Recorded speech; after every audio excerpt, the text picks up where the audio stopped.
Good morning. So హాస్పిటల్కి ఎందుకు వస్తున్నారు? మీ గోల్ ఏంటి? హాస్పిటల్కి రావడం వల్ల మీకు ఏమేం బెనిఫిట్స్ ఏంటి?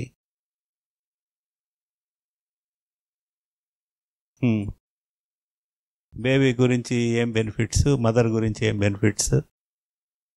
మీ గురించి అంటే ఎలా మూవ్ అవుట్ చేయాలి, ఇంకా మీరు తీసుకున్న ఫుడ్ ఎలా ఫామ్ అవుతుంది దాని గురించి చెప్తారు.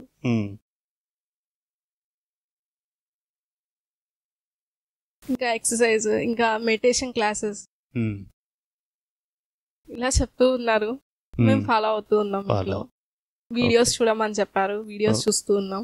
ఓకే. డైట్ ఫాలో అవ్వండి, ఈ ఫుడ్ మెయింటైన్ చేయండి, హెవీ ఫుడ్ అనేది చెప్తారు, అవి ఫాలో అవుతున్నాం. మీరేమేం చేస్తున్నారు? మేము ఆ వీడియోస్ చూస్తున్నాము, మెడిటేషన్ చేస్తున్నాం,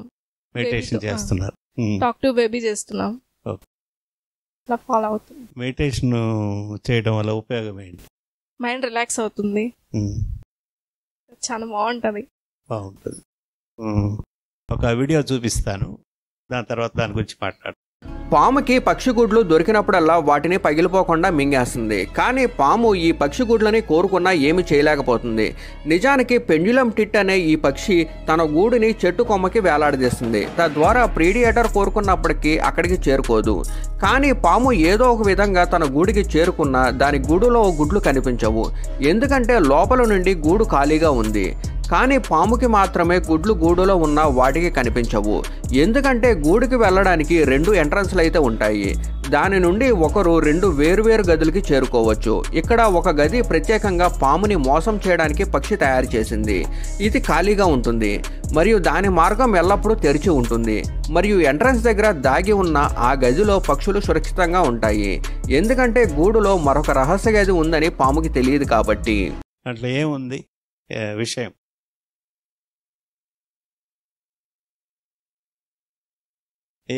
ఏం మెసేజ్ చెప్పుంది దాంట్లో? ఏం చెప్పున్నారు? ఎవరో వెనకాల ఒకరు మాట్లాడుతున్నారు కదా, ఏం మాట్లాడారు? ఏం అర్థమైంది? Right, very good. దాంట్లో వెనకాలది లాస్ట్ ఇక్కడ ఇదే దారి మామూలు కనిపిస్తుంది. ఇక్కడ ఒక దారి ఉంది, అది కనిపించదు, ఇది ఫ్లాప్ లాగా పడిపోయి ఉంటుంది. సరేనా? సో దానివల్ల ఏం జరుగుతుంది?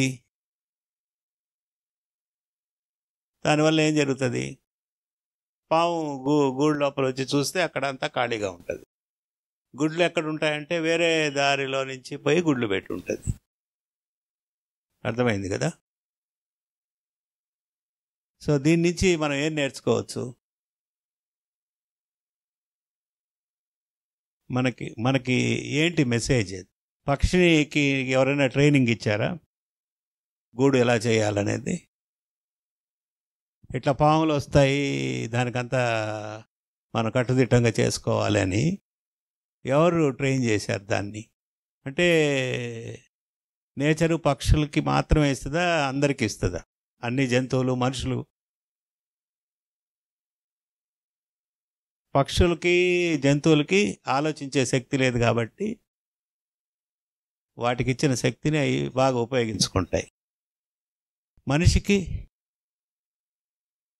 ఇప్పుడు రాబోయే ప్రాబ్లంని ఎట్లా అవర్ట్ చేయాలి అని ముందే అది దాని స్కిల్తోనే చేస్తుంది. ఆ గూడంతా గూడు చేసేటప్పుడు అట్లనే చేయాలి, 2 ఓపెనింగ్స్ పెట్టాలి, స్నేక్ని డిసీవ్ చేయాలి, అవన్నీ ఎవరు ట్రైన్ చేయలేదు కదా. అయినా అది చేసేస్తూ ఉంది. అంటే నేచర్స్ డిజైన్ ప్రకారం అది పోతూ ఉంది. అదే మనిషిలాగా ఆలోచించే శక్తి ఉంటే మేబీ చేసి ఉండదేమో. మనుషులు ఎంతమంది నమ్ముతారు నేచర్స్ డిజైన్ ఈజ్ గ్రేట్ అని? ఇప్పుడు మనం ఆలోచిస్తేనే అది it's very beyond our imagination. మనకే ప్రాబ్లమ్స్ రావచ్చు, ఎటువంటి శత్రువులు రావచ్చు. మన గుడ్లని అంటే గుడ్లంటే నెక్స్ట్ బిడ్డలు, కాబోయే బిడ్డల్ని ఎటువంటి జంతువులు వచ్చి మింగేస్తాయి, దానికి రానికుండా లేదా అవాయిడ్ చేయాలంటే ఎటువంటి డిజైన్ చేయాలి మన ఇంటిని కానీ గూడుని కానీ అనే ఇంటెలిజెన్స్, కేపబిలిటీ, స్కిల్స్, తర్వాత ఆ గూడుని కట్టాలంటే మెటీరియల్ దేంతో అంటే దాంతో కట్టదు. అది ఒక స్పెసిఫిక్ మెటీరియలే చూస్ చేసుకొని కడుతుంది.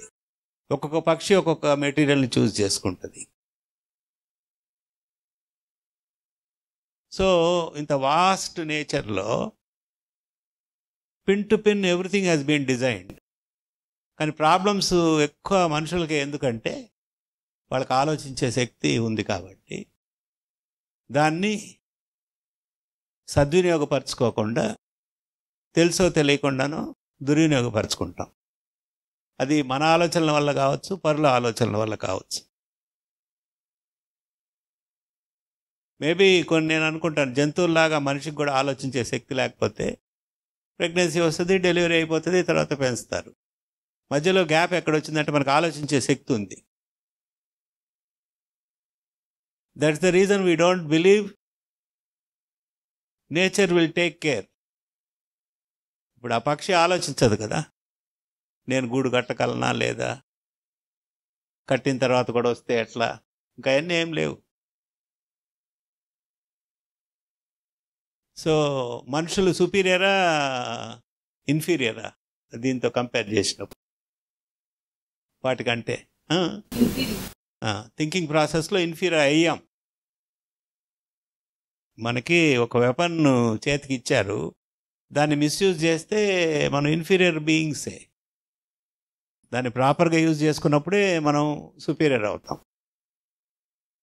సో ఏమీ లేని న్యాచురల్గా జరగాల్సిన ప్రాసెస్ని అండ్ బాడీలో కూడా ఏంటంటే ఆ communication between mother and baby కంటిన్యూస్గా జరుగుతూనే ఉంటుంది.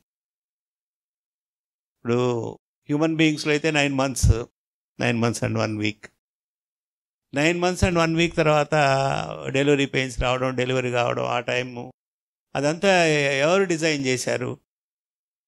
Already designed. బేబీకి మా మదర్కి కమ్యూనికేషన్ జరుగుతూనే ఉంటుంది, ఇది రైట్ టైమా రావడానికి లేదు అని. మనం అవన్నీ ఆలోచించకుండా ప్రెగ్నెన్సీ వచ్చిన పక్క రోజు నుంచి పక్కింటి వాళ్ళకి ఇలాంటి ప్రాబ్లం వచ్చింది, లేకపోతే వాళ్ళకి సర్జరీ అయింది, నాకు అవుతుందా కాదా అనే ఆలోచన మనకు వస్తుంది అని అంటే somewhere we are not believing that our body has been designed to deliver. ఇప్పుడు మళ్ళీ వెనక్కొస్తే ఆ పక్షి ఆలోచించదు, ప్రతి పక్షి అదే చేస్తుంది, అంటే ఆ జాతి పక్షులు. మనుషులు మాత్రమే భిన్నంగా ఆలోచించగలరు. కాబట్టే ప్రాబ్లమ్స్. మెడిటేషన్ ఎందుకు చేయాలి అని అంటే మనం అబ్నార్మల్ థింకింగ్ ప్రాసెస్లో చాలా దూరం ట్రావెల్ చేస్తూ ఉన్నాం కాబట్టి మళ్ళీ నార్మల్ సీక్ చేయడానికి ఇవన్నీ చేసుకోవాలి. ఒకటి. సెకండ్ థింగ్ ఏంటంటే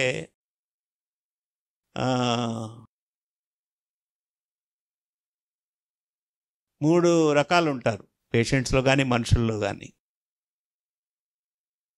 మనము ఫస్ట్ టైప్ ఎట్లా ఉంటారంటే మనం చెప్పింది వాళ్ళకు కూడా ఆల్రెడీ కొంత అవగాహన ఉంటే చాలా ఇంట్రెస్ట్గా తీసుకుంటారు. ఇప్పుడు డైట్ మీరు ఇట్లా చేయండి, ఎక్సర్సైజ్ చేయండి, మెడిటేషన్ చేయండి, మీకు ఎట్లా యూస్ఫుల్గా ఉందో చెప్పినప్పుడు చాలా బాగా తీసుకుంటారు. అది 100లో 10% లోపలే ఉంటారు వాళ్ళు. వీళ్ళంతా బాగానే చేస్తారు. ఇంకా అనదర్ 30-40% న్యూట్రల్. ఆ న్యూట్రల్ పీపుల్ ఏంటంటే ఇప్పుడు దాకా తెలియదు, ఏదో చెప్తున్నారు వీళ్ళు, వాకింగ్ చేయండి, లేకపోతే ఎక్సర్సైజ్ చేయండి, వీడియోస్ చూడండి, మెడిటేషన్ చేయండి. వీడియోస్ చూస్తే నాకు ప్రెగ్నెన్సీలో ఏం లాభం, లేకపోతే మెడిటేషన్ చేస్తే నాకేం లాభం అనే ఆలోచన మోర్ దెన్ 50%లో ఉంటుంది. ఈ న్యూట్రల్గా ఉండే గ్రూప్ ఏంటంటే ఓకే ట్రై చేసి చూస్తాం, చెప్తున్నారు కదా, తర్వాత ఎట్లుందో అని. థర్డ్ గ్రూప్ మెజారిటీ ఈ గ్రూప్లోకే వస్తారు. ఆ థర్డ్ గ్రూపు వాళ్ళకి వచ్చిన సమస్య ఏంటంటే, నాకేం తెలుసో అదే ఫైనల్, నేను ఇంక వేరే విషయాన్ని గురించి నేను పట్టించుకోవాల్సిన అవసరం లేదు. ఇప్పుడు మీరు ప్రెగ్నెన్సీలో కమ్యూనికేషన్లోనే ఉంటారు. మీరు మాట్లాడకపోతే కూడా mother and baby will be in communication. Intrauterine bonding అంటారు అది అని మనం చెప్పామనుకోండి, చాలామంది నమ్మరు కదా. అంటే అది లాజికల్ కాదు, కరెక్టే. తర్వాత మనం బేబీతో కమ్యూనికేట్ చేసినప్పుడు, మాట్లాడినప్పుడు బేబీ ఎట్లా వింటుంది, ఎట్లా అర్థం చేసుకుంటుంది, ఇవన్నీ కూడా క్వశ్చన్స్, లాజికల్ క్వశ్చన్సే. కానీ ఇక్కడ చేసే పొరపాటు ఏంటంటే, ఇలా చేయండి అని చెప్పినప్పుడు రియల్గా సైంటిఫిక్గా ఉండేవాడైతే ఏం చేయాలి? ప్రయత్నించి చూడాలి. నేను అనుభవించినప్పుడే నాకు అది తప్పో రైటో తెలుస్తుంది.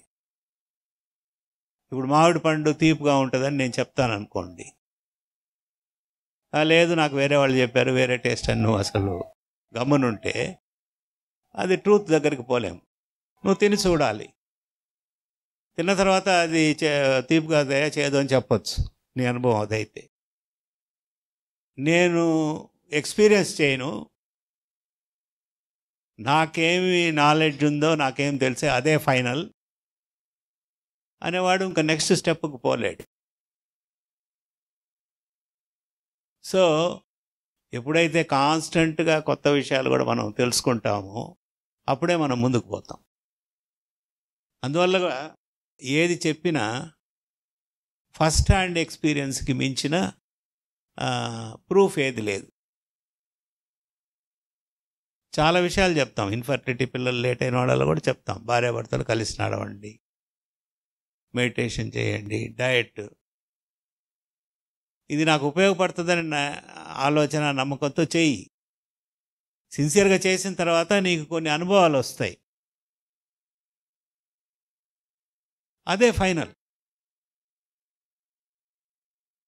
అట్లా కాకుండా ఏదో విన్నంతనే నాకు ఇది తెలుసు, నాకు పలానా వాళ్ళు చెప్పారు, ఇది చెప్పారు, అది చెప్పారు అనుకొని చేయకుండా ఉంటే అల్టిమేట్గా ట్రూత్ తెలుసుకోలేం, కొంత నష్టపోతాం. ఇంకోటి కూడా ఏంటంటే,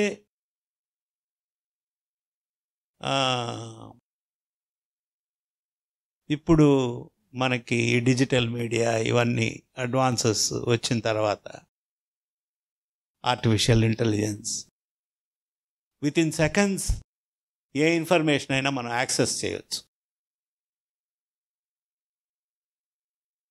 మదర్ బేబీ కమ్యూనికేషన్ ఎలా జరుగుతుంది, talking to the baby in the womb అని ఒక చాట్ జీపీటీలోనో డీప్ సీక్లోనో కొడితే లాట్ ఆఫ్ ఇన్ఫర్మేషన్ వస్తుంది.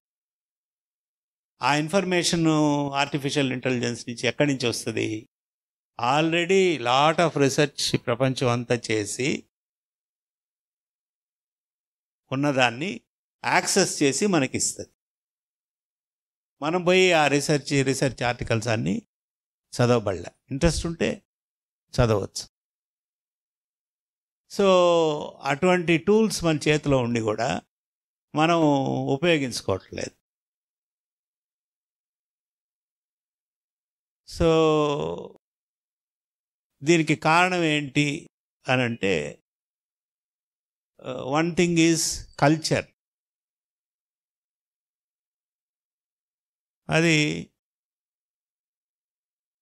ఇప్పుడు లాస్ట్ మంత్ మహారాష్ట్రలో ఒక కాన్ఫరెన్స్ జరిగింది, international conference on prenatal psychology. దాంట్లో మేమందరం వెళ్ళారు, madam was one of the speaker. Prenatal psychology అంటే ఇదే, బేబీతో ఎట్లా కమ్యూనికేట్ చేయాలి, బేబీతో ఎట్లా మాట్లాడాలి, అక్కడ వచ్చిన వ్యక్తులందరినీ చూస్తే డాక్టర్స్ ఉన్నారు, allopathy, ayurvedic doctors, yoga practitioners, counsellors, ప్రజలు. వాళ్ళ అవేర్నెస్ ఎంత హై అంటే కనీసం మనకు ఇంకో 10-15 ఏళ్ళు ముందుకు పోతే ఈ 2025 నుంచి 2035 2040లో వాళ్ళలాగా మనం ఉంటాం. ఎందుకు అది వచ్చిందంటే their culture is like that. Same thing we have seen people from Gujarat. Already high awareness. Maternal child bonding గురించి చాలా వర్క్ జరిగింది, పబ్లిక్లో అవేర్నెస్ ఉంది. ఇంకా అదర్ పారామెడికల్ అలీడ్ కౌన్సిలర్స్లో కానీ, యోగా ప్రాక్టీషనర్స్లో కానీ, కొంత మెడికల్ ప్రాక్టీషనర్స్లో కూడా హై అవేర్నెస్ ఉంది. అది ఎందువల్ల అంటే ఒక ఈచ్ కమ్యూనిటీ, ఈచ్ ఒక్కొక్క సముదాయానికి ఒక్కొక్క కల్చర్ ఉంటుంది. అంటే అంతకుముందు ఏమేమైతే అందించారో వాళ్ళకి, అట్లా Maharashtra has got a different culture. ఇప్పుడు గ్రేట్ నేషనల్ లీడర్స్ వచ్చిన వాళ్ళలో బాలగంగాధర్ తిలక్, స్వరాజ్యం నా జన్మ హక్కు అని పోరాడిన ఆయన, ఈవెన్ బిఫోర్ గాంధీ ఈ కాంగ్రెస్ ఈ యాక్టివిటీస్లో అంతా బాగా యాక్టివ్గా ఉండేవాడు. సో ఫేమస్ ట్రయల్స్ అని ఒక బుక్ ఉంది, దాంట్లో Gandhi trial, Bhagat Singh trial, Balagangadhar Tilak trial. Balagangadhar Tilak వచ్చేసి అఫ్ కోర్స్ అప్పుడు ఆ కాలంలో freedom fighters, most of the people were lawyers, advocates. ఆయన ట్రయల్ ఒక 1 వీక్ కంటిన్యూస్గా ఆయనే వాదించుకుంటాడు. అఫ్కోర్స్ ఆయన్ని అల్టిమేట్గా అండమాన్ జైల్లోకి వేస్తారు. అప్పుడు బ్రిటిష్ ప్రభుత్వం ఎప్పుడైతే పొటెన్షియల్ లీడరు వీడు లీడ్ చేయగలడు అన్నప్పుడు న్యాచురల్గా దాన్ని అణిచేసేయడానికి వాళ్ళ థింగ్స్ వాళ్ళకు అనుకుంటాయి కదా. ఎవరు నలుగురు చేరకూడదు, అసెంబ్లింగ్ ఉండకూడదు, మాట్లాడుకోకూడదు అని. వినాయక చవితి ఇప్పుడు ఇక్కడ చేస్తున్నాం చూడండి. దీనికంటే దీని పుట్టుపూర్వత్వం ఏమంటే పూనాలోనే పుట్టింది ఫస్ట్ ఇది. అప్పుడు ఆయన ఆలోచించి ఏం చేశాడంటే, మనం 9-10 మంది గురించి మాట్లాడుకుంటే గొడవ చేస్తారు, వినాయక చవితిని ఒక 1 వీక్ సెలబ్రేట్ చేయండి, అందరు రండి. ఇంకేం చేస్తారు, ఇది మేము ఫెస్టివల్లో మేము సెలబ్రేట్ చేసుకుంటున్నాము, వచ్చిన తర్వాత మనం మాట్లాడుకుంటాము, ఏం చేసుకుంటాము, వాడికి తెలిసినా తెలియకపోయినా దాన్ని ఆపలేడు. సో టాక్టికలీ దేవర్ సో డిసిప్లిన్డ్, సో ఇంటెలిజెంట్. వాడు ఒకటి పెడితే దాన్ని ఎట్లా బ్రేక్ చేయాలని. సరే, అట్లంతా కష్టపడి తీసుకొచ్చారు స్వతంత్రాన్ని. మనం ఎంతవరకు యూజ్ చేసుకుంటున్నామో మనమే క్వశ్చన్ చేసుకోవాలి వాళ్ళ లైఫ్ అంతా ఇచ్చిన తర్వాత. సో ఇది ఎందుకు చెప్పుకొచ్చానంటే, అట్లీస్ట్ ఎక్కడో దగ్గర నుంచి బిగినింగ్ ఉండాలి. వాళ్ళకి కల్చరల్గా ఇచ్చినవి కానీ మహారాష్ట్ర, గుజరాత్, ఢిల్లీ నుంచి వచ్చిన వాళ్ళలో కూడా number of people who are interested, నా బేబీ క్వాలిటీస్ చాలా బాగుండాలంటే నేనేమేం చేయాలి, ఎట్లా చేయాలి అని చూపించే ఇంట్రెస్ట్, ఆతృత ఇక్కడ అంటే మన హాస్పిటల్ గురించి కాదు నేను మాట్లాడేది, ఇన్ జనరల్ కనిపించలే. ఆలోచించాను ఏమి ఉండొచ్చు కావాలంటే, it is mostly a cultural trait. So అందువల్ల మీరు నేచర్ హ్యాస్ గివన్ ఎవ్రీథింగ్. పక్షికి ఎటువంటి ఇంటెలిజెన్స్, ఎటువంటి స్కిల్స్ ఇచ్చిందో, మనుషులకు కూడా ప్రెగ్నెన్సీ ఉన్నా ప్రెగ్నెన్సీ లేకపోయినా మన బాడీ వర్క్ చేసే విధానానికి ఎవ్రీథింగ్ హ్యాస్ బీన్ డిజైన్. అది జరుగుతూ ఉంది. ఇంకొక అనేది మీరు గుర్తించాలి. సెకండ్ థింగ్ ఏంటంటే ఈ కాలంలో ప్రెగ్నెన్సీ వచ్చినప్పుడు అది ఇంట్లో ఎవరు ఉండరు కాబట్టి భార్యాభర్తలు ఇద్దరు ఉంటారు, చాలామంది ఇద్దరు ఉద్యోగాలు చేస్తుంటారు, సైకలాజికల్ హెల్ప్ ఫిజికల్ హెల్ప్ లేదు, స్ట్రెస్ ఎట్ వర్క్, ఇవన్నీ కారణాలు మారిపోయాయి. సో ఆ స్ట్రెస్ ఉంటే ఆ స్ట్రెస్ని బేబీకి మనం పాస్ ఆన్ చేస్తాము. ఆ స్ట్రెస్ తగ్గించుకోవడం కోసమే మెడిటేషన్ చేయమని చెప్తాం. సో నాకు బాగా గుర్తుంది, మేము చిన్నప్పుడు హెడ్ పోస్ట్ ఆఫీస్ ఉండి అక్కడ కౌంటర్స్ దగ్గర మనీ ఆర్డర్ ఫామ్స్ అని ఉండేవి. అవి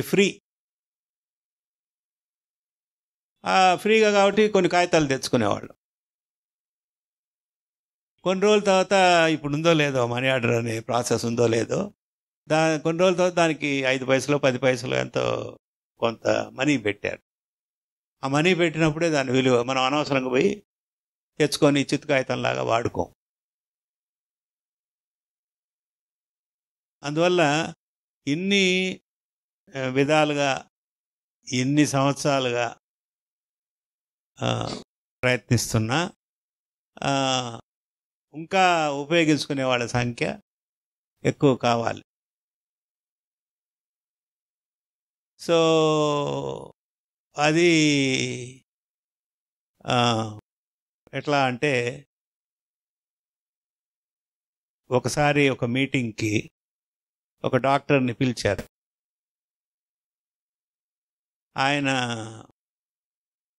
సిజేరియన్ సెక్షన్ ఫస్ట్లో కనుక్కున్నప్పుడు వర్టికల్ అంటే నిలువుగా చేసేవాళ్ళు, ఫెనన్ స్టీల్ అని, ఆయన లేదు హారిజాంటల్గా అడ్డంగా చేస్తే మోర్ బెనిఫిషియల్, హెల్త్ బెనిఫిట్స్ ఎక్కువ ఉంటాయని చాలా కాలం చెప్పాడు. చెప్పి చెప్పి చెప్పి చెప్పి సాలించుకున్నాడు, వినేవాడు లేక. తర్వాత ట్రూత్ అనేది ఎప్పటికైనా బయటకు వస్తుంది కదా.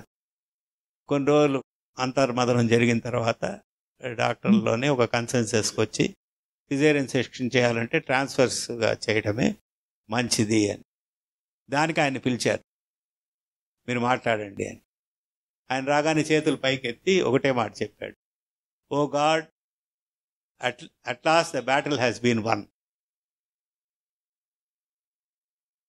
నేను ముందు నుంచి మొత్తుకుంటున్నాను, ఈ యుద్ధం ఇప్పటికి ముగిసింది అని. సో మనలో ఇనర్షియా కూడా ఎక్కువ ఉంది. అవకాశాలని ఎట్లా ఉపయోగించుకోవాలి అనే ఆలోచించడం కూడా చాలా తక్కువ అయిపోయింది. మనకి ప్రీడిటర్మిన్డ్ ఐడియాస్ ఏముంటాయో అదే ఫైనల్. కొత్తది నువ్వు తెలుసుకో, అది ఉపయోగపడితే ఉపయోగించుకో, లేకపోతే వదిలేయి అనే ఆలోచన ఎవరో కొద్దిగా న్యూట్రల్గా ఉండే వాళ్ళకి తప్పితే మిగతా వాళ్ళందరికీ they will have fixed ideas. That is the reason new information వచ్చినప్పుడు దాన్ని మన మంచికి ఎలా ఉపయోగించుకోవాలో అనేది కూడా తెలియటంలా. సో ఇయర్లీ ఎన్ని లక్షల డెలివరీస్ మన దేశంలో జరుగుతాయో కరెక్ట్గా నంబర్ నాకు తెలియదు.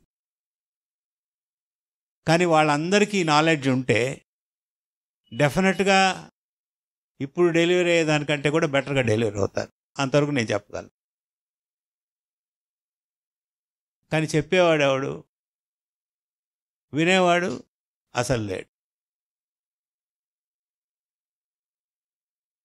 సో మీరంతా ఏంటంటే మీకు ఇచ్చిన ఇన్ఫర్మేషన్ని మీకు ఏమైనా అర్థం కాకపోతే మా వాళ్ళని అడగండి, ఎన్నిసార్లు అయినా అడగండి, క్లారిఫై చేస్తారు. ఆ ఇన్ఫర్మేషన్ అంతా యూటిలైజ్ చేసుకొని మీ హెల్త్, మీ బేబీ హెల్త్, మీ బేబీ ఇంటెలిజెన్స్, మీ బేబీ క్యారెక్టర్, మీ బేబీ పర్సనాలిటీ మీరు ప్రెగ్నెన్సీలోనే మలుచుకోవచ్చు అనేది మీరు అర్థం చేసుకొని మీరు కనుక చేస్తే, మీరు ఇక్కడికి వచ్చి మేము చెప్పిన మాటలు విని ఉపయోగించుకున్నందుకు మాకు ఒక డీప్ సెన్స్ ఆఫ్ సాటిస్ఫాక్షన్ ఉంటుంది. సో ఎందుకు చేయాలి అనే కూడా కొన్నిసార్లు వస్తుంది. Of course as human beings మేము కూడా మనుషులమే కదా, ఇన్ని చెప్తున్నాము, ఇన్నిసార్లు చెప్తున్నాము. ప్రెగ్నెన్సీలో ఇంకొక విషయం, చాలామందికి అభిప్రాయం ఏంటంటే ఇదేదో తల్లికి సంబంధించింది, అంటే ఆడవాళ్ళకి సంబంధించింది. గర్భం వచ్చింది, ఇంకా వాళ్ళ సంగతి వాళ్ళది. హస్బెండ్ రోల్ కూడా, ఫాదర్స్ రోల్ కూడా చాలా ఉంటుంది. మెజారిటీ ఆఫ్ ద టైమ్స్ అనేక రకమైన కారణాల వల్ల, వాళ్ళు ఉద్యోగం అని, బిజినెస్ అని, వాళ్ళు ఇవ్వాల్సినంత సపోర్టు ఇవ్వటంలా. వాళ్ళ రోల్ కూడా ప్రెగ్నెన్సీలో ఉంటుందని వాళ్ళకి తెలియదు. హాస్పిటల్ వదిలిపెట్టేసేయడము, ఖర్చుకి ఆ డబ్బులు ఇస్తే నా డ్యూటీ అయిపోయింది అనుకునే వాళ్ళ సంఖ్య ఎక్కువ. As a father I have got a major role on my wife and child. ఇవంతా నేను ఊరికే చెప్పటంలా, scientifically it is proved father's role in pregnancy. Relationship between father and mother influences the child psychology. Mother ఎంత సెక్యూర్గా feel అయితే తన హస్బెండ్తో relationship వల్ల, చైల్డ్ చాలా బాగుంటుంది. మదర్ చాలా ఇన్సెక్యూర్గా ఉందనుకోండి, హస్బెండ్తో రిలేషన్షిప్లో సరిగ్గా లేకుండా, child also will be affected. So అందువల్ల ఏంటంటే చాలామంది ఏంటంటే మగవాళ్ళు గర్భం వాళ్ళు మోయరు కాబట్టి ఇంక మనకు సంబంధం లేదు, ప్రెగ్నెన్సీ వచ్చిన తర్వాత ఇట్ ఈస్ మదర్స్ రెస్పాన్సిబిలిటీ అని. దానికి తోడు వాళ్ళ వ్యాపకాలు అంటే బిజినెస్, జాబ్ ఉంటాయి. బట్ నెక్స్ట్ జనరేషన్ మనం తీసుకువస్తున్నాము, వాళ్ళు ఎవరైనా కావచ్చు. ఇప్పుడు వివేకానంద, సుభాష్ చంద్రబోస్, ఇట్లా ఎంతోమంది పేర్లు చెప్పచ్చు. వాళ్ళను కూడా వాళ్ళ మదర్సే కన్నారు.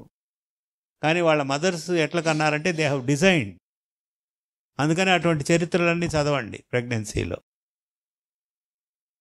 మనకి పిల్లలు అనగానే ఏమి ఆలోచనతో వస్తారంటే, ముందు నా ఆరోగ్యం, నా బిడ్డ ఆరోగ్యం బాగుండాలా, డెలివరీ స్మూత్గా జరగాల, వీలైనంతగా నార్మలే జరగాలి, అందంగా ఉండాలి, మంచి బరువు ఉండాలి, ఇంటెలిజెంట్గా ఉండాలి.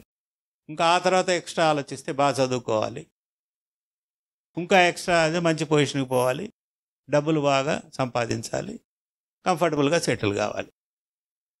అంతవరకు అందరు మదర్స్ ఖచ్చితంగా ఉంటాయి ఆలోచనలు. బట్ ది అదర్ సైడు టోటల్గా మర్చిపోతారో ఇప్పుడే సమాజం అట్లా తయారైందో తెలియదు. ఎటువంటి వ్యక్తి అయి ఉండాలి, ఎటువంటి గుణగణాలు ఉండాలి, ఎటువంటి పర్సనాలిటీ అయి ఉండాలి. తల్లిదండ్రుల దగ్గర నుంచే బిడ్డ శరీరం ఏర్పడుతుంది. తల్లే న్యూట్రిషన్తో బిడ్డకి శరీరాన్ని అంత పెంచుతుంది. అది జరుగుతున్నప్పుడు మనసుకు సంబంధించిన విషయాలు కూడా ఎవరో ఒకరు వచ్చి చేయరు కదా. It is the mother who does it. So ఎటువంటి వ్యక్తి ఉంటారు అనేది మనం ఎప్పుడైతే మర్చిపోయామో, ఇప్పుడు ప్రజెంట్ డే సొసైటీలో ప్రాబ్లమ్స్ అన్నీ మీరు చూస్తున్నారు.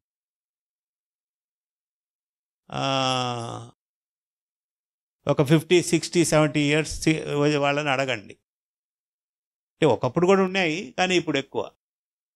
For the first time maybe parents will realise, or in between కూడా పట్టించుకోరు తల్లిదండ్రుల్ని. మధ్యలో కూడా ఈవెన్ 15 ఇయర్స్ రాగానే మనం ఒకటి చెప్తే వాళ్ళు ఒకటి చెప్తారు. ఇది ఎందుకు చేయాలని అంటారు. ఎందుకు వచ్చింది అది, ఎక్కడి నుంచి వచ్చింది? అఫ్కోర్స్ కాలం మారింది, చుట్టుపక్కల పరిస్థితులు మారాయి, ఆ ఇన్ఫ్లుయెన్సెస్ అన్నీ ఉన్నాయి. బట్ బేసిక్గా మనం సీడ్స్ వేసినప్పుడే మనం మంచి కోరుకొని వేయనందువల్ల కొంతవరకు అది అయి ఉండే అవకాశం ఉంది. సరే, ఇది ఒక ఆస్పెక్ట్ అయితే ఇంకొన్నిసార్లు భయం వేస్తుంది. ఇంకా ఫ్యూచర్లో రాబోయే వాళ్ళలో ఏ ఇండస్ట్రీకి అయినా పోండి, వర్క్ ఫోర్స్ అంటాం. అది లాయర్ కావచ్చు, ఇంజనీర్ కావచ్చు, డాక్టర్ కావచ్చు, ఆర్కిటెక్ట్ కావచ్చు, కార్పెంటర్ కావచ్చు, ఎలక్ట్రీషియన్ కావచ్చు. మీ అందరికి కూడా అనుభవంలోకి వచ్చి ఉంటుంది. తన పని మీద నేను సిన్సియర్గా చేయాలి, కాన్సన్ట్రేటెడ్గా చేయాలి అని ఎన్ని ప్రొఫెషన్స్లో మీరు చూస్తున్నారు. సో మనకు ఫ్యూచర్లో ఎన్ని బిల్డ్ చేసిన ఇన్స్టిట్యూషన్స్ అంత థర్డ్ రేటెడ్ పీపుల్తో మనం బిల్డ్ చేస్తే ఎప్పుడో ఒకప్పుడు కొలాప్స్ అయిపోతుంది. నాసిరకం వాళ్ళతో మనం బిల్డ్ చేస్తే ఆ నాసిరకం ఎందుకు వచ్చిందంటే ఆలోచనలు సరిలేనప్పుడు నాసిరకమే వస్తుంది.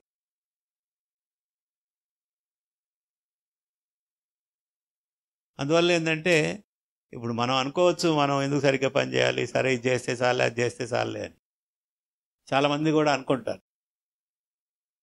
కానీ నువ్వు నీ పని కోసం ఇంకో దగ్గరికి పోయినప్పుడు వాళ్ళు అలాగే బిహేవ్ చేస్తున్నప్పుడు నువ్వు యాక్సెప్ట్ చేయగలుగుతుందా నీ మనసు? ఏంది వీళ్ళు ఇలా చేస్తున్నారే? ఇది మీలో అందరూ ప్రతి ఒక్కరూ అనుభవించి ఉంటారు. అది ప్రైవేట్ ఆఫీస్ కానీ గవర్నమెంట్ ఆఫీస్ కానీ ఇంకొక ఎక్కడ ఎనీ ఇంటరాక్షన్లో quality of work has substantially come down. ఇప్పుడు సపోజ్ హౌస్ కన్స్ట్రక్షనే ఏదైనా తీసుకోండి, ఒక 50, 60, 70 సంవత్సరాల క్రితం కట్టిన ఇల్లు ఇలా ఉంది, దాని గురించి చెప్పేటప్పుడు దాంట్లో ఇన్వాల్వ్ అయిన పీపుల్ ఎలా వర్క్ చేశారు అని. అంతెందుకు మన గోదావరి బ్యారేజీ సర్ ఆర్థర్ కాటన్ అనే ఆయన డిజైన్ చేసి కట్టించాడు. Is a Britisher. 10,000 workers everyday work చేసేవాళ్ళు అక్కడ. 54 lakhs దాని యొక్క ఎస్టిమేట్. 1 yearలోనో 2 yearsలోనో కంప్లీట్ చేసేశారు. 52 lakhsకి కంప్లీట్ చేసేశారు. 100 years దాటి ఉంది. అట్లా మన టెంపుల్ ఆర్కిటెక్చర్ చూసుకోండి, thousands of years బిఫోర్ కట్టారు. అప్పుడు ఈ బైండింగ్ మెటీరియల్స్ ఏం లేవు, ఈ సిమెంటు ఇంకా ఈ వాటర్ లీకేజీ ప్రూఫ్లు ఏమి లేవు కదా, స్టోన్తోనే కట్టారు కదా. బృహదేశ్వర టెంపుల్ అని టాంజూర్లో ఉంది, 1000 years. 1000 years కంటే ఎక్కువ ఉండే టెంపుల్స్ కూడా ఇండియాలో చాలా ఉన్నాయి. మరి అవన్నీ ఎట్లా ఉన్నాయి అంటే అది చేసిన వాళ్ళ కమిట్మెంట్, చేసిన పద్ధతి, ఇది బాగా రావాలి అని. అట్లా ఎందుకు పోతున్నాము అంటే మన ఆలోచనలో ఎప్పుడైతే మార్పు వచ్చిందో మనం చేయలేం. రీసెంట్గా భువనేశ్వర్కి పోయి ఉంటే అక్కడ జగన్నాథ్ టెంపుల్ని చూసాం. అది కూడా స్టోన్, చిన్న అదే స్టోన్ మీదే ఎంత బాగా చెక్కి, ఎన్ని అది 1100 1200 ఏదో చెప్పారు ఆ ఇయర్లో కట్టింది. సో 800 years బ్యాక్ కట్టింది. అది గాలివాన్లకి తుఫాన్లకి కూలిపోకుండా, నీళ్లు ఉరవకుండా. అప్పుడు ఎట్లా చేయగలిగారు? టెక్నాలజీ లేదు అప్పుడు పెద్దది, ఇప్పుడుండే సదుపాయాలు లేవు, ఇప్పుడుండే మెటీరియల్ కూడా లేదు. సో దానికి ప్రైమరీ రీజన్ ఏంటంటే వాళ్ళ commitment levels were very high. So కాబట్టి మంచి పిల్లలు కలగాలి అని అంటే ఇక్కడికి వచ్చినప్పుడు ఏమేమి చెప్తారో అవన్నీ మీరు చెయ్యండి, ఆలోచించండి. ఇవన్నీ ఎందుకు చెప్తున్నారు, మన మంచి కోసం అంటే మనం ఎట్లా ఉపయోగించుకోవాలి అని. అది చేసినప్పుడు మీరు పర్సనల్గా మీ ఫ్యామిలీ మీరు బెనిఫిట్ అవుతారు, కమ్యూనిటీ బెనిఫిట్ అవుతుంది. తర్వాత దీంట్లో ఇన్వాల్వ్ అయిన మాకందరికి కూడా హ్యాపీనెస్ ఉంటుంది. Thank you.